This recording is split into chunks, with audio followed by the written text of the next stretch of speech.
Hello, welcome to Shambles Stay at Home Festival. This is an extra one. Some of you might have been watching this morning when we had Reece Shearsmith on and Rosie Plain was on and Nikesh Shukla as well. That was fantastic. And it was what an amazing thing to see that there is actually, Reece seems to have the death mask of Bela Lugosi. Not Bela Lugosi's head, it is just a mould of his head. But nevertheless, what a fascinating thing amongst many of the show and tells that we've had.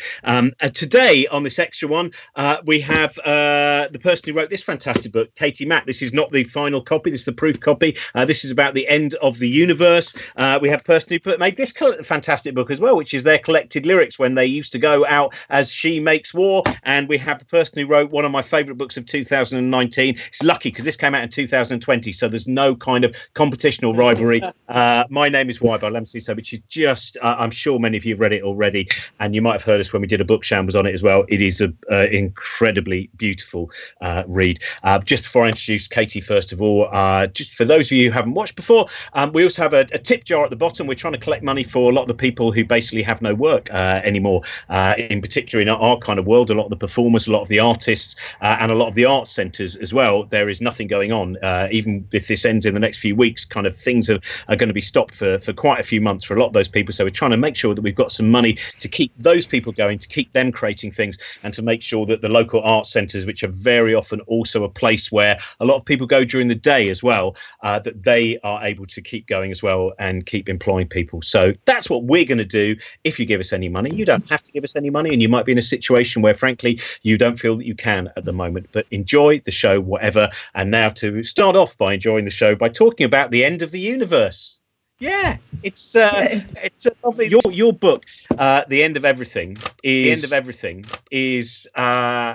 it's fascinating because it's, as you say right at the beginning, it's not about the end of the earth. The earth is pretty much forgotten quite near the beginning. It is about the possible destinies and the fact that, you know, this is a bit as a cosmologist. In fact, first of all, tell us a little bit for people who don't necessarily know what a cosmologist is. This is quite a new term, really. It's only the 20th century is where cosmology begins. Yeah, I mean, so before it became a scientific discipline, cosmology would be how you would talk about how your religion envisions the universe. It's sort of tied up in theology. But as a scientific discipline, it's the study of the whole cosmos from beginning to end, the evolution of the cosmos, really how the universe works on the largest scales, and also how it works fundamentally in terms of the physics of everything in the universe. So it's a very large, all-encompassing term, but it's to do with really how everything is evolving and changing, where it came from, where it's going, all of those kind of big questions. And it does seem, I mean, it's interesting a point you make in the introduction, which is for some religions, for instance, the idea of a steady state universe it would have been a terrible idea, because for redemption and for their narrative to work, the universe has to end. It's often sort of talked about as the end of the world, depending on your sort of faith tradition. But yeah, there's an idea that the way that it ends tells you something about what it all meant or how we should be acting as people. So there's this idea that if, maybe things are terrible right now, but then we'll all get our beautiful paradise in the end when the world ends and everything is kind of tied up in a bow and redeemed, and it's given some purpose after the fact. And so that's a very common thread in a lot of faith traditions, that there will be an end, but it'll be somehow redemptive. Or even if there's a cycle, maybe things get a little bit better every cycle, or they kind of give you some kind of context to what happened in the previous one. Which I was interviewing an astronomer the other day, and he was talking about Fred Hoyle, and of course Fred Hoyle was he believed in the idea of a steady state theory, rather than the primordial atom and then an expansion that goes on. And it was interesting. I don't know if you have an opinion on this, but the astronomer was saying that they really believe that Fred Hoyle's belief in the steady state theory ultimately did not come from his scientific kind of understanding, that it really was that he wanted it to be a steady, and he was, of course, a great scientist as well. It's a sad thing that he's only ever talked about as someone who kind of refuted that idea. But that's an interesting part of science, where he kind of, the steady state theory spoke to him as a human, perhaps more than as a scientist. Yeah, and I think that's very plausible. I think that as scientists, we all bring our own biases into the way that we approach our work. And it's very hard to separate yourself from the science if you have a really strong feeling about it. And even in the course of writing this book, I talked to a lot of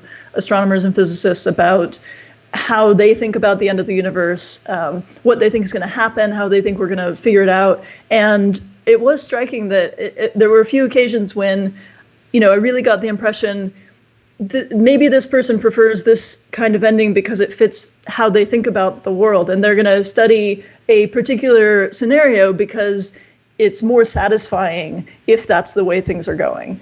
And not to say that anybody's being dishonest in their work. I think everybody is really, trying to find the answers. But what you focus on and the kinds of theories you find appealing really do connect with how you think about the world, how you think about just what the universe should be. I don't think it's possible to completely get away from that just as people. At what point in the last few decades was steady state? Did we see really the end of that? Did we see the Big Bang becoming, for the time being, I hate saying irrefutable because I realise that science is always waiting to be refuted, but that point where it becomes the predominant narrative, the narrative where it is, the belief for the time being. Expansion of the universe was something that was kind of first started to be understood in the early part of the 1900s. And then we got more and more evidence the universe was expanding. And by sometime in the 60s, we started to get evidence of the Big Bang, of the idea that the universe was hot and dense in the beginning and has been expanding and cooling ever since. And so at that point, it's very hard to think of the universe as being steady, although there are ideas that have floated around about, maybe it's expanding, but also sort of new things are showing up to fill in the empty spaces. That idea can persist a while, even in an expanding universe. But I think once you see evidence of the Big Bang, once you see that there is radiation and afterglow of the Big Bang still in the cosmos that we can detect, and we can actually see this light from the initial sort of fireball state of the universe, it's very hard to think that there's anything steady about the evolution of the cosmos. So I don't know if this is true or not. I don't know if this is true or not because, as you know, I'm not a scientist. But for instance, Olber's paradox, the idea of why is why is the darkness, why is the night, why is not the universe? Is the Big Bang, is that one of the things that allows that, or was there space within the steady state theory to also allow for starlight without the constant? I mean, there's always a way to massage a theory to try and account for that. You can come up with ways that things will dim in complicated ways to try to understand that. But Olber's paradox, the idea that the fact that the sky is dark, really is very straightforwardly solved if the universe is expanding, is not infinitely old. And, you can sort of, the farther away you look, the farther in the past you're seeing, and you're seeing a time before the stars and galaxies were forming. And that kind of is why you can get these dark, the dark night sky. So it's very much more straightforward to explain if the universe is not infinitely old and not infinitely large, or, and expanding and all of this. Your book is filled with really brilliant moments where you just have to stop and stare out of the window for quite a while, and the way that you tee them up, so you give us enough of a warning to realise that there's going to be what I might call it's a kind of joyous nausea of confusion. It's not of terror. Now, one of the ideas, and I know this is quite a tough one to throw at you, but one of the chapters you talk about the fact that when we look out at the universe, of course, things, the further away they are, look smaller and smaller and smaller until there is a point where we start to see that galaxies that are further away actually look bigger than they should, considering that. Yeah. Now, that is just, that's beautiful and wonderful and strange. Can you explain some of this phenomenon? So the basic idea, it's tied a lot to the idea that when we look at distant things, we're looking farther in the past. And so, when you look at a very distant galaxy, you're looking at it as it was, billions and billions of years ago. And if the universe is expanding, and if our whole observable universe was at some point contained in a very small space, then when you look at something really, really distant that's really, really old, you're seeing it as it was when it was closer to us, because the universe hadn't expanded enough to take it as far away as it currently is. And so basically you can imagine it as, there's some galaxy and it sent sort of a picture of itself toward us, maybe 5-10 billion years ago. And that picture has traveled to us from a closer distance, and so it looks larger on the sky. But that galaxy now is so far away that if we could see it in a sort of steady state kind of way, it would be, much, much less than any pixel we can imagine on a telescope. So it's this combination of the time that it takes for light to get to us, the expansion of the universe, and the fact that some of these galaxies, sort of the light started traveling to us when the universe was much, much smaller than it is now.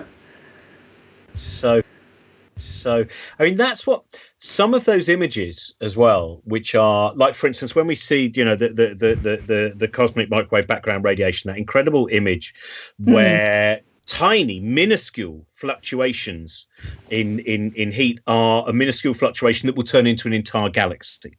Mm-hmm. Now, what I always find when I look at that, and obviously Brian Cox loves showing that in, all the different shows that I've done with him, every time I see it on a big screen, I'm still trying to work out what is the process of being able to take that image? Because I think the first reaction everyone has is, how are you able to take that image from Earth when we are surely in that image? So, those kind of things, I think people battle with trying to comprehend when I suppose what we see is just kind of Galileo looking out of a really big telescope with lenses building up that picture. And so that can again be kind of quite counterintuitive. Yeah. I mean, the interesting thing about this speed of light delay thing is that when you look at something that's really distant, you're looking at it as it was in the distant past. But there's kind of a strict relationship. So when you look at something nearby, you can only see it as it is recently.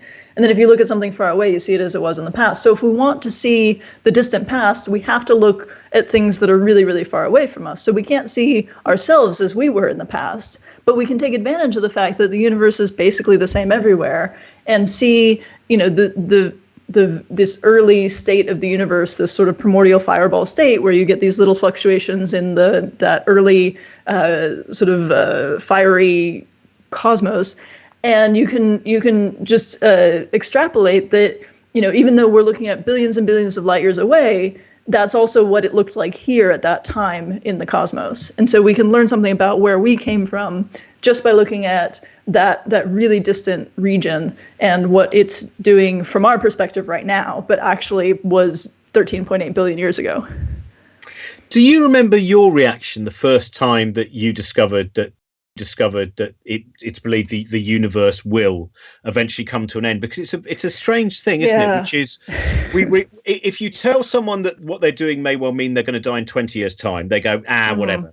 If you say it's going to be a week's time, they go, If you say the universe is going to come to an end in however many trillions of years, that again seems to have an enormous existential effect. Yeah. And I certainly remember the moment when I first realized that there are these immensely powerful forces in the cosmos that could end us any moment if they really wanted to, like that we are at the mercy of, sort of these physics tides throughout the cosmos where the cosmos is changing and evolving all the time. And we're just this little sort of fleck, floating on these waves. When I think about the end of the universe, and I've spent the last couple of years writing this book and thinking all the time about the end of the universe, I go through these phases where sometimes it's like, this is just this abstract, fun thing to think about. And sometimes it's like, I don't want the universe to end, I like it here. And there is something very, very confronting about the idea that at some point in the distant future, everything right now will just not have mattered in some sense. If you think about, whether or not something matters as if it has a lasting effect, that lasting effect will end at some point. And so you have to try and understand, for yourself, how you conceptualize meaning and purpose in a universe that will forget us, unquestionably. And that's a hard thing to come to terms with. And I still don't know if I've fully, gathered in my mind how I feel about that, even though, this is so many billions of years away, most likely, that we don't even know how to talk about it, but it feels important. It feels somehow meaningful and important that it won't go on forever.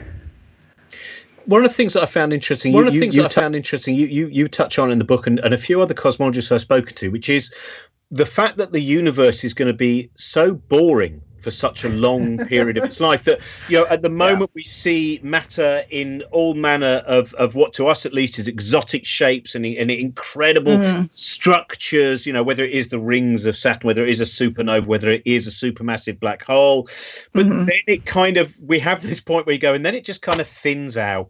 And stuff just starts falling apart, and it just becomes, and that, to know that the life of the universe, much of it is, is that it?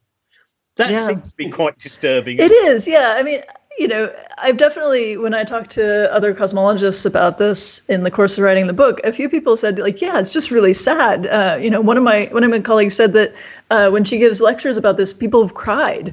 Just this idea that everything's going to decay and the universe is going to end most likely in this sort of dark, empty space, right?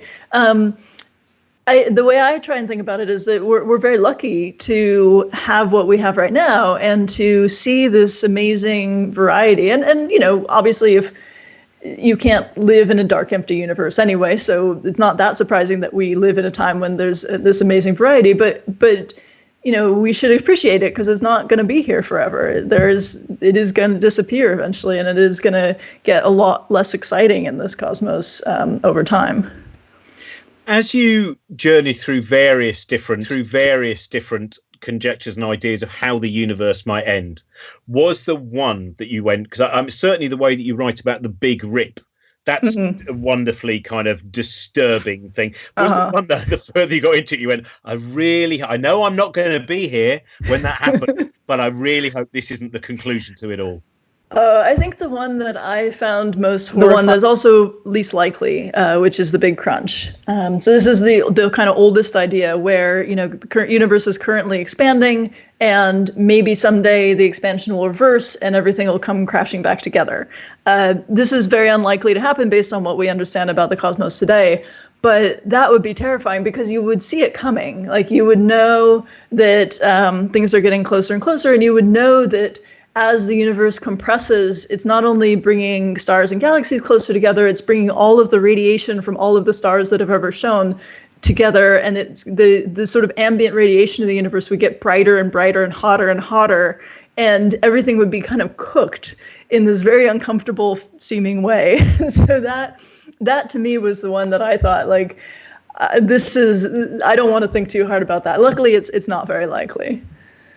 The one thing I've thrown one kind of incredible idea, and another one which I've been reading about recently, and the moment I knew it was in your book, it excited me again, which is when we were talking about this point, if the universe has the length of life that it might, and so much of that life where matter does not have as many exotic and intricate structures, Boltzmann's brain. Yeah. Now this.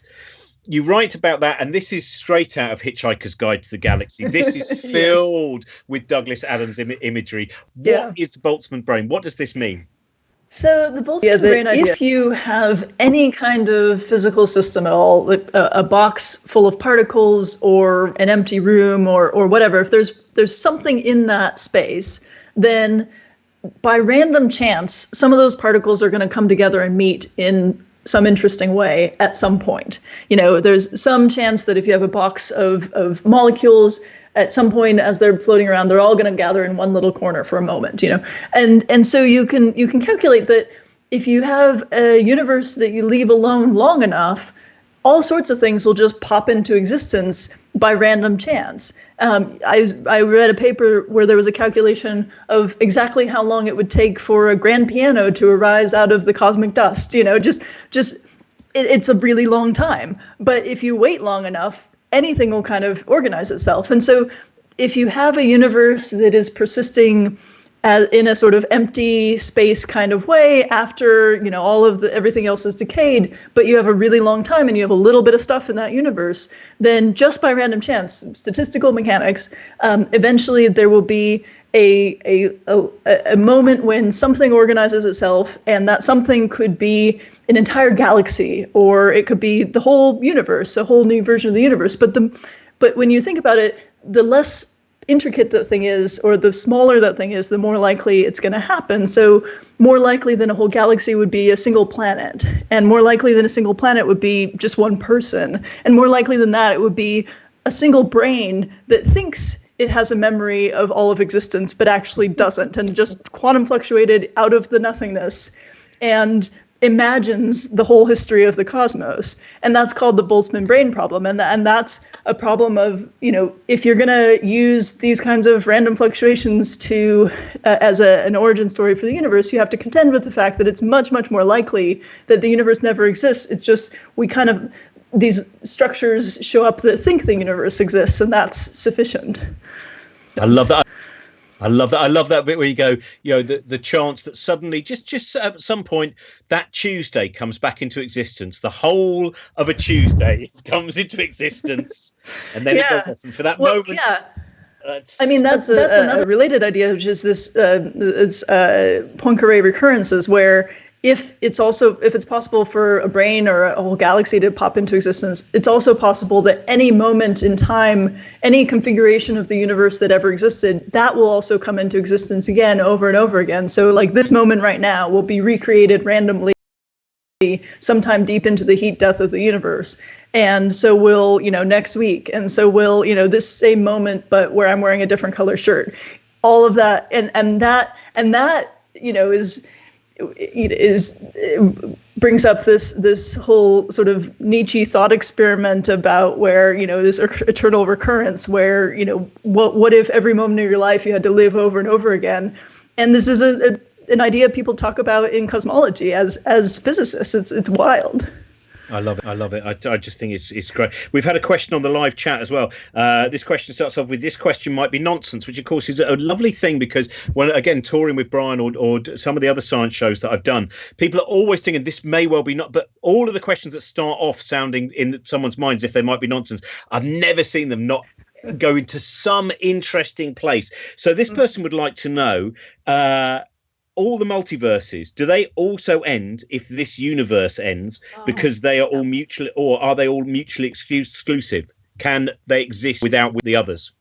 Right. So there are different ways to think about a multiverse, and one of the most common ones in cosmology is this idea that there are just different regions of the universe that are so far apart from each other that they're undergoing their own evolution, from their own Big Bang to their own whatever. And in that idea, some of these might kind of appear at different times in the cosmos in the past, the way we think of it. And so it's very possible that, even if our universe ends in whatever horrific way, some other part of this much larger space, some other sort of self-contained universe carries on. And you can have, these eternally popping up bubbles of universe that keep going into the indefinite future. And there are other ways of thinking about multiverses as well, where you can have other kinds of space that have totally different evolutions.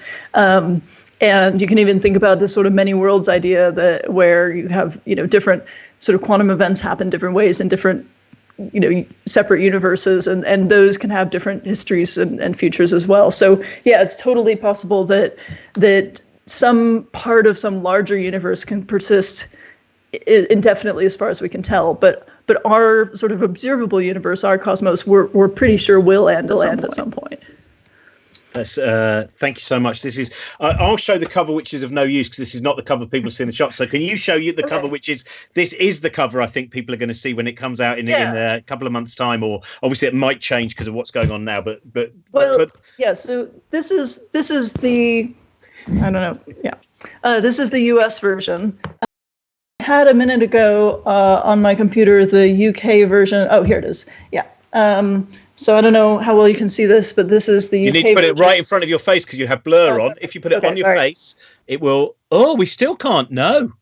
Hide your face. It has to become a mask, and then it refuses to acknowledge the UK cover. How weird. Okay, well, it's black and it's very bleak looking. So it's not a bleak book. I have to admit, No, I don't think it is. I think it's a beautiful book about how much the potential of understanding and the level that physics has got. It is a really incredible journey, and hopefully, depending on what happens, you are going to be a guest on the Infinite Monkey Cage next series. Hopefully, but we might end up having to do it like this rather than with an audience, because we don't know what's going to happen. But you are meant to be on Infinite Monkey Cage, I think, in June. So thank you very much, and do stay with us if you'd like to. Thank you. And also quickly say that every Sunday this Sunday in particular, we have a jam-packed Science Day at 11 o'clock, as far as I remember, 11 a.m. Check on the Cosmic Shambles site. We have a kind of a special kids science show, people doing experiments, all manner of different stuff there. At 3 in the afternoon, we're going to do a Q&A. If you have any particular... Oh, sorry, I've got the day wrong. Time right, day wrong. It's Saturday at 11 a.m. We've got a kids science show. On Sunday at 3 p.m, we've got Chris Jackson, who's a brilliant geologist, and look up his stuff, because there's ask questions. We're doing a Q&A. Chris Jackson, Helen Chersky, and someone else who I've forgotten. I apologise, but that will probably pop up on my screen in a minute. But we're having a science Q&A. So, Jim Al-Khalili, actually, who's just agreed to join us, which is great. Jim Al-Khalili. So any questions you have about physics, about science, communication, whatever, we'll answer them. And then at 7 p.m. that evening as well, my apologies, due to Janet Street Porter and Vanessa Feltz not being available, we are doing a Q&A about the pandemic without them. Instead, we're just having people who work in the world of microbiology and study viruses, bacteria, and statistical mathematics. So I'm sorry that we didn't have Janet and Vanessa are unavailable. We're having to go to scientists instead. But we've had some really brilliant questions for that, and I hope we will have some answers, because I know people are still very, very confused about what's going on with this pandemic. What is the best thing to do? How they should be dealing with it? We'll be talking about that, and we'll be talking about its kind of its history and its evolution and our current understanding of it. So that's all on Sunday. Now, the author of this book, She Makes War, collected lyrics. She Makes War, sadly, there we go, as we can see, She Makes War died in 2019 as a concept. The person who created it, though, is still alive, and that is Laura Kidd, who this year will be unveiling a new project, which she's keeping all secret. We're waiting, but she's going to sing us a song now. Is this going to be a song, Laura, which is a She Makes War song, or is this one of your new songs? There are no more She Makes War. This is me song now. Okay. And I've been I'd like to offer an internet round of applause for Robin, Ince and Trent for doing all these amazing shows, because I don't know how people find the energy to do anything at the moment. I'm trying, and I have been writing songs as well, and I'm recording an album, but I just look at what you're doing and I'm just blown away as always. So well done, Robin. Thank Very you. Good. Robin knows this song because I played it on tour last year. This is called Sea Shaken, and you might not believe it, but it's not about this moment. But unfortunately, it does apply. So it's a catch-all sort of end of the world song for you.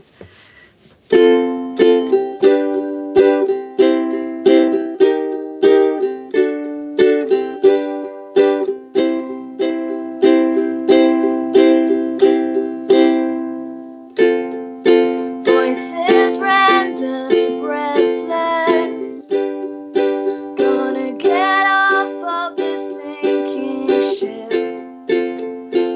The water's deafening.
Thank you. And as we mentioned the other day when Laura was on, counterinstinctually, even though she's killed off She Makes War, if you want to find out more about the work that she's doing at the moment, it is still at the She Makes War website, but you can also find her work on Bandcamp and lots of other places as well. But keep up to date with and join her mailing list as well, because you will then find out when the grand evolution and transformation into your new personality.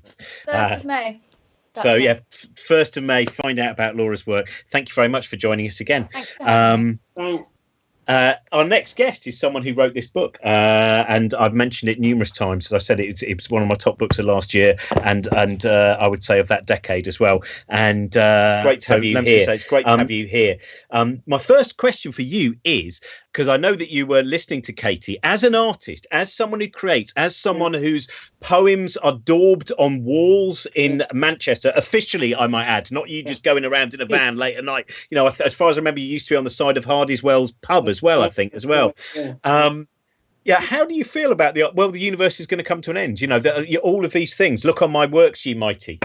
Well, of astrophysicists in a lecture weeping because they've grasped the concept of the end of the universe and that they're having an existential experience. That's kind of mind-blowing, to go so deeply into a subject matter, to feel emotional about what it has revealed to you that much, that you sense that the end could and will really happen, and you've just kind of unlocked the what's that thing on a safe? You've unlocked the fact that it will happen, and that has then an emotional effect on you. That's the stuff. There's poems to be written there, and it made me think of Joyce Bell Burnell, who is an astrophysicist and who is a lover of poetry herself, and actually wrote a book. Put together an anthology of poetry.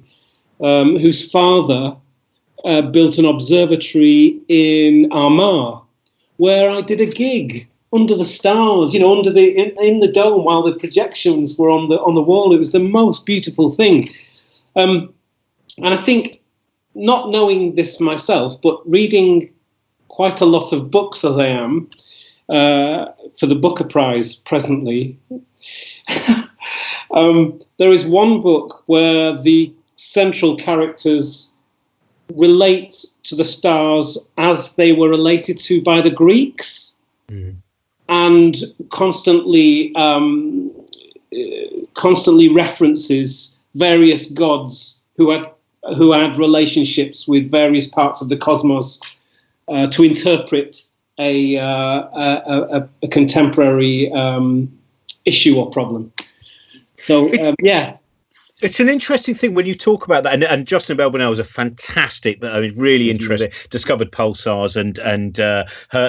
Go on YouTube. Everyone is watching this. There's loads of different talks she's done. A lot about kind of women in science, and she's been campaigning on that for. She's a really interesting human being. But it's interesting, that poetry thing, because Richard Feynman used to talk about. Sometimes he would be a little bit dismissive of the arts, and he would say, what men are poets, that they can talk of Jupiter as if he were an angry god, but they can't talk about it as a magnificent, enormous gas giant, right? And I think that's changed now for poetry. I think now we see more, I don't know how you feel, but within the poet's imagination, maybe it hasn't changed, maybe it was always there somewhere, but that way of confronting the reality that science offers, but at the same time, using that information to create the majesty as well. Well, maybe we're going back to the time when. Didn't the word scientist come from the word artist originally, wasn't it? Isn't that correct? I'm not sure. Yeah, the word scientist came from, half of it came from, you're going to have to Google this, folks. And please do. At the end of, this is documented in the Royal Society, down there by the ICA, that a word was looked to describe philosophy. What was it called? Natural philosophy. Natural philosophy. So those papers were written by natural philosophers who then looked for a word to describe what they did and found that artists had a higher standing in society and used part of the word artist to describe themselves. Sorry, I don't have the actual fact, but it is. No, we live in a world where it's now official. This is history. Well, I don't want to say on this program. On this program of all programs, I would never want to say something that was factually incorrect or ever. But stars have been used by writers as descriptions for how one feels. It seems for a long time. There's a cracking poem called Halley's Comet, written. It's Joyce Burnell's favourite poem, and it's written by a guy called, and I have it here, I am looking, Stanley. I would love to, can't see his name. I was looking for it, but yeah, no, poems, The Stars are a great, everlasting gift to the poet, I think, to describe most of all how he, she, they might feel. So I've always found that there is, we've often some. Well, I think there was. I remember a while ago I was doing a show about art, and I was talking about there was a painting of Turner's that you know when you have that moment. Is that right? I've just seen that transport. That yes.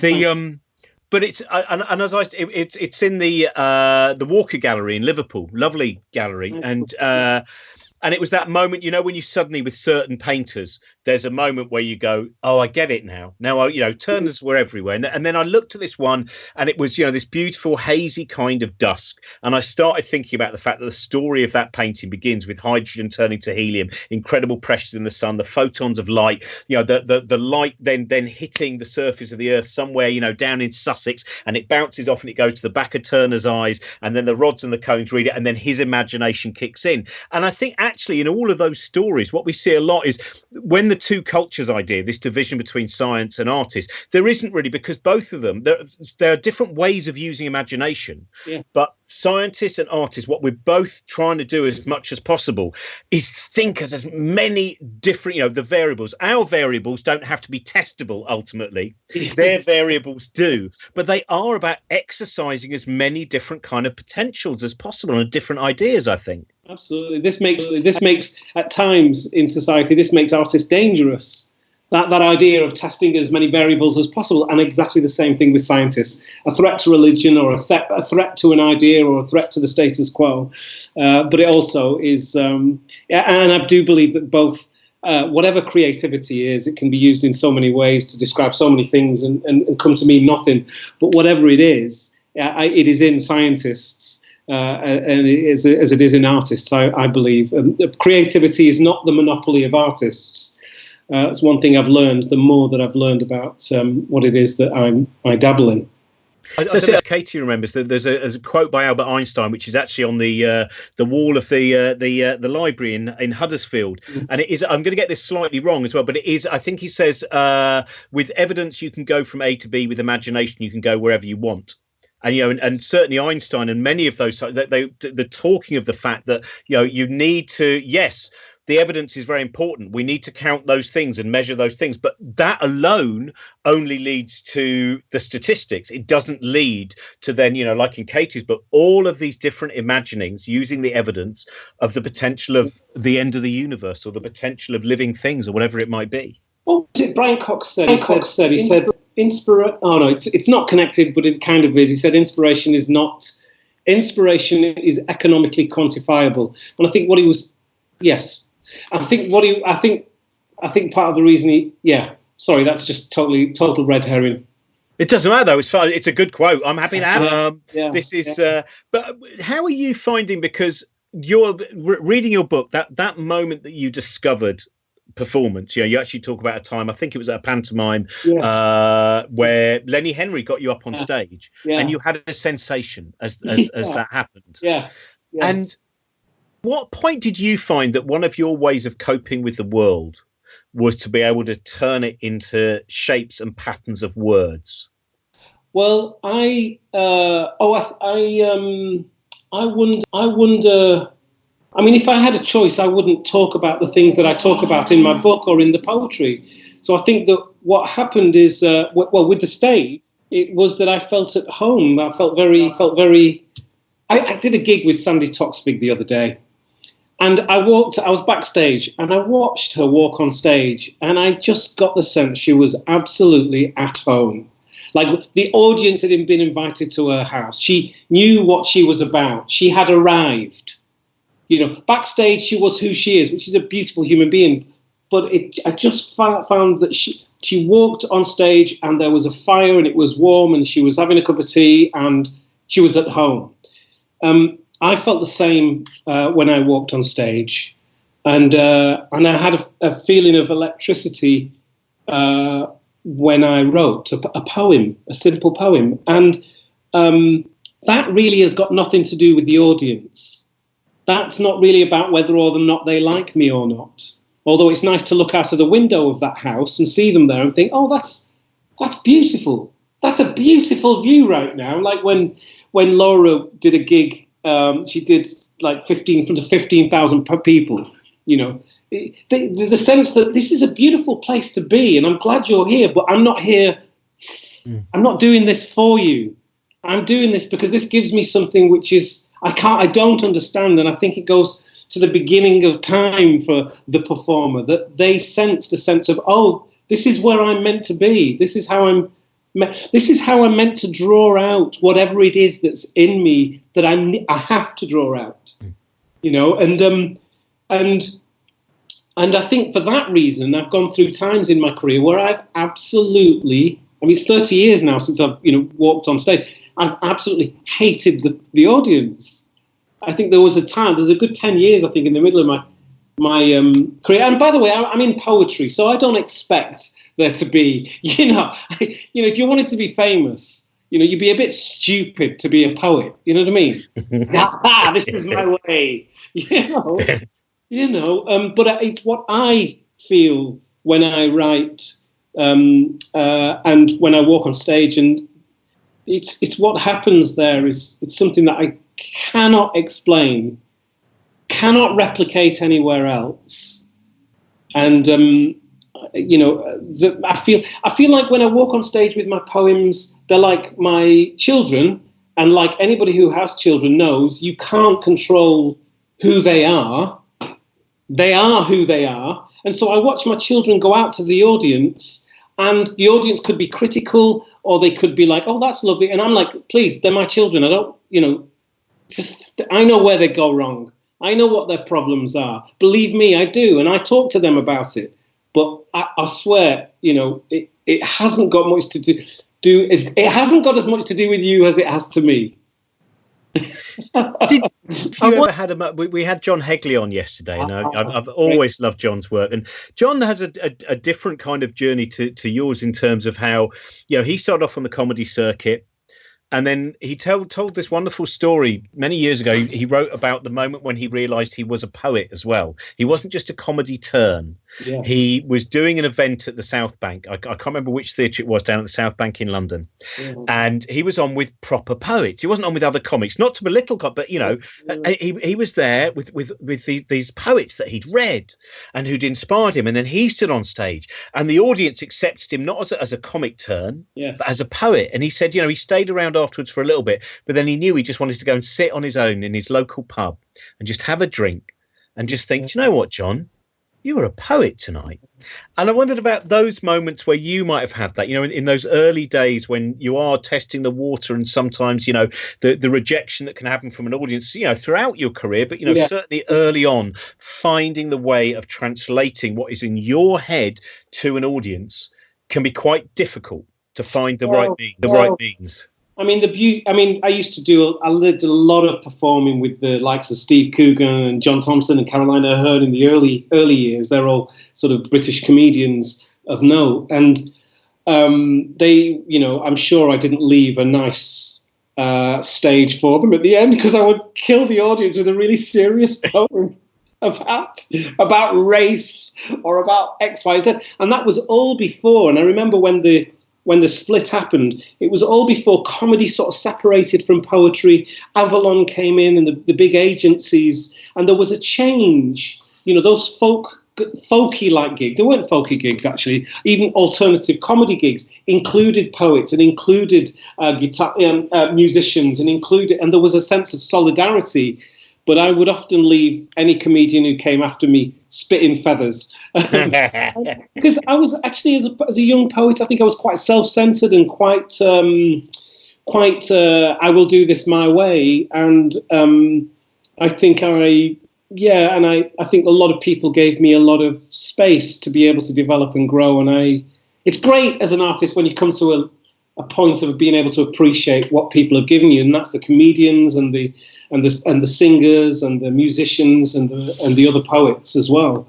But this idea of poetry being something which is separate from the masses is not something neither I or John Hegley or Carol Ann Duffy for that matter, or Simon Armitage for that matter, believe in. It is by the people and of the people. And I think that's one of the great gifts that comedy and music has given to poetry. It's included us in on what is a larger audience and with a wider reach, and that's accessed us to walk in that direction. People like John Hegley, I would say John Cooper Clarke in particular, and also Simon Armitage, our present poet laureate. I found it. I told you the story before, but I found it. I was went to Leicester Prison a while ago, and I was just doing a chat in their library there. And again, about that poetry. That poetry is for everyone. That don't fear. That idea of shaping your words in a different way that is not prose. In finding, of getting to and just before I left, there was suddenly a lockdown. It wasn't a major event. It wasn't like I was, trapped in some Hollywood prison siege scenario. It was just everyone had to go back to themselves. And one of the guys there said, "Oh, please, can I read in my poem before we all have to go?" And he read me this poem. And you know what? It wasn't. It's like one of those things where you go, "Okay, that's not, it's not Yeats, but it's also not a bad poem at all." And what he had found, and whether he will then be able to express that again when he leaves. When he's then placed back, very often just thrown into the previous situation he was with no. But that moment was, for me, was an incredible thing to see that he'd managed to shape his words into something, and he wanted to express it to a stranger. And it was an incredible, for me, it just a remarkable thing to watch. I wonder whether because I know that I can't work in prisons. By the way, I just stopped some years ago. I did a lot of prisons. But the idea that somebody looks out into the stars, into the cosmos, somebody who hasn't looked out at them a lot will look in wonder, and they will probably point to things that you will see, that you will know. And you, Katie, you'll be like, yeah. Now he's going to tell me about that star. Yeah. Oh, and he saw a shooting star. Isn't that lovely? That shooting star. That's what he's got. But he's got it. He's got, he, she, they've got something. They've seen something bigger than themselves. And you can see that in them, even though they're going for the shooting star, the blah, blah, blah, and the da, da, da. It's similar when a person is locked down. People often talk about write poetry when when they're exposed to their own personal cosmos. So it may not be the great piece of literature, but it is something. It is an opening. And I'll bet there's a metaphor in there, even if the person hasn't realized it themselves, I'll bet there is magic in them hills. And I think a job as a writer, if you do teach to a degree, is to push the person who's written the poem, because they're gagging for it. That person who sees the stars is gagging for more information for them to be able to grab hold of, so they can understand it some more, to the point that they understand it, to the point that the world they know is going to end and they're in tears themselves. So there's that opening that person gave you is a real gift, a kind of looking at this, your own personal cosmos. And it's a beautiful thing. What I don't understand is why we think we have to understand everything. The action of, I just listened to you talking with Katie and thinking, I can grasp some of this, and I'm really enjoying it because it's bending my brain. I am finding out, I'm like, God, I want to know that. I wrote down Boltzmann's brain. Oh, it's so great. Boltzmann's brain problem. I'm presently being commissioned to write a poem for the National Brain Appeal. I'm doing all this research. I've got a book there called Brain by David Eagleman. And I'm trying to really get in there. But then when you get this is what it is to be open, like creatively for anybody. But when you get an idea like the Boltzmann brain problem, which isn't about the brain, you investigate that, and it could well link into the poem about the brain that I'm writing about. In fact, about brain injury in particular. But sorry, I just went off on a thing there. But yes, why do we have to understand everything? Poetry is not meant to... It's okay not to understand poetry. It's okay not to understand jazz. As soon as you stop yourself being frightened of understanding something, you can then start to look at it with wonder and investigate and walk in. There are people who don't go to the theatre because they don't know how to dress. Well, theatres, it's an incredible... They fear going in, because... and what a world awaits for them if they dress any way they want to, I think you're right. I mean, that bit of ending is, don't worry, if you're going to look at the night sky, don't worry that you don't know the names of all the constellations, because you won't lose. The fact you don't know that's the plough will not remove the wonder of watching the starlight. And I think I was going to ask you, Katie, at this particular time at the moment, where one of the things that I'm particularly enjoying, because I've got such a small area like all of us that we kind of pad around in during the day, is every night I look through the skylight and I see that square of sky, and I'm kind of, the two things I've got a very small garden, but there's a daffodil that is slowly falling and falling, and it's where I exercise every day, and I look at it and I go, who will go first, the daffodil or I, as I attempt this plank? And the other bit is looking at this square of sky, and I wondered if you find at this moment as well, in terms of the lockdown scenario, that certain things we go, I'm just going to focus on that this moment because I don't have everything to choose from, so I'm just going to choose this bit.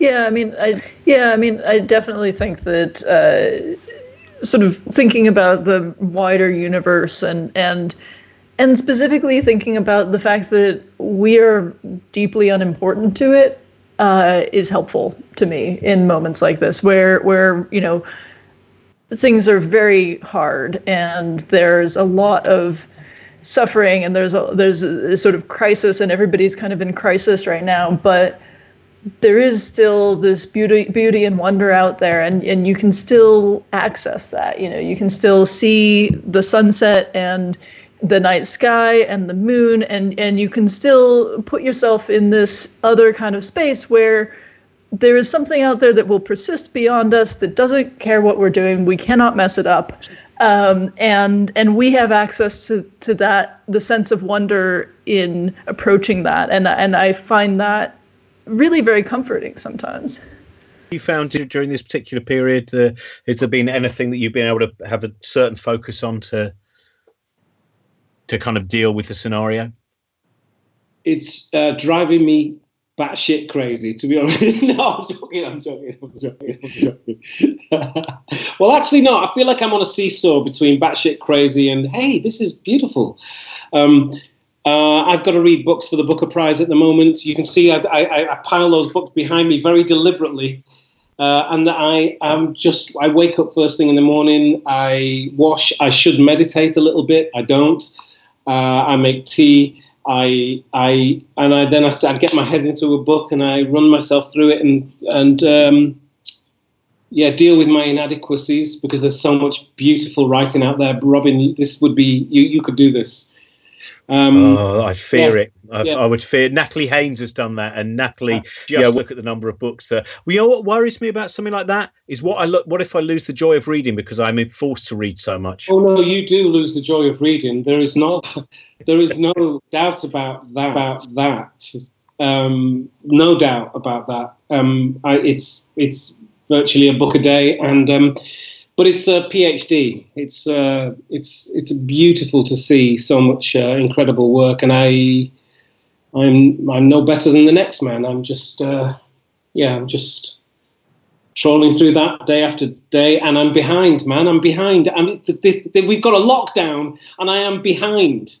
Oh, it's amazing, isn't it? I think that many of us discovered is imagination for procrastination is incredibly powerful. You may limit the ways that we can distract ourselves from the task in hand, but as the room gets smaller, we still find a new way of and maybe I just need to deal with that square there for a while. I need to manage my online. This is my square, thousands of pixels of online choices, Facebook, Twitter, Instagram, I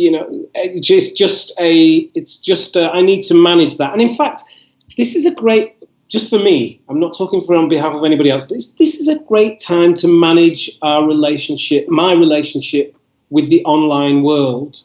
I think it's a really good time for me to go, wait a minute, Len, this shouldn't be every 5 minutes you look at your phone.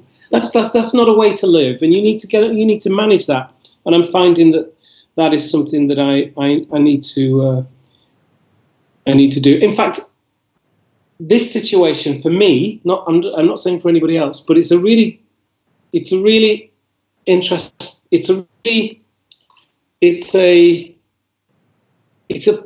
impossible not to see your own failings, your own thought processes for me. And I think this has got to be a good thing. It's got to be a good thing because it gives me the ability to be able to maybe take a good look at myself, and go, oh, okay, Lem, your thoughts are doing a thing that they normally do, but you're always so busy that you can sort of cast them off as being, and it's an opportunity actually to become a better version of myself. I think that sounds quite selfish, but we are in lockdown, so there isn't an of introspection, etc. So let solipsism thrive. Thank you so much, Lem. Thank you very much, Katie. Thank you, Laura. Robin, you are ace. Okay. Oh man, it's so much fun. Man, the way you do it, and the way you do it, and what you do is just an inspiration. And I mean that. So it's really nice. Yeah, I agree. I love just talking going into all your minds is fantastic. And My Name Is Why is a great way of going to Katie's book. I've mentioned, I won't show you because it's not the right cover. The End of Everything. Find out about that and find out more about Laura's work, because Laura's work is fantastic as well. So thank you very much, everyone. We're back tomorrow morning. Josie will be with us as well, with Ed Byrne and the Lost Voice guy, and then, as I said, over the weekend, Josie's going to be doing some live shows, and there's going to be various other things going on as well. And also, by the way, I've just remembered, tomorrow we also have Susie Gage on, who is brilliant, and who her book Say Why to Drugs, which is based on her podcast series, is really useful as well. If you can leave a tip at the bottom, we're going to make sure that's distributed to as many artists as possible, and as I also said, as many art centres and kind of various different hubs and places that we want to keep going for when this is all over and done with. Thank you very much for listening, watching, whatever you may have done, and maybe see you tomorrow morning. Thank you. Thank you.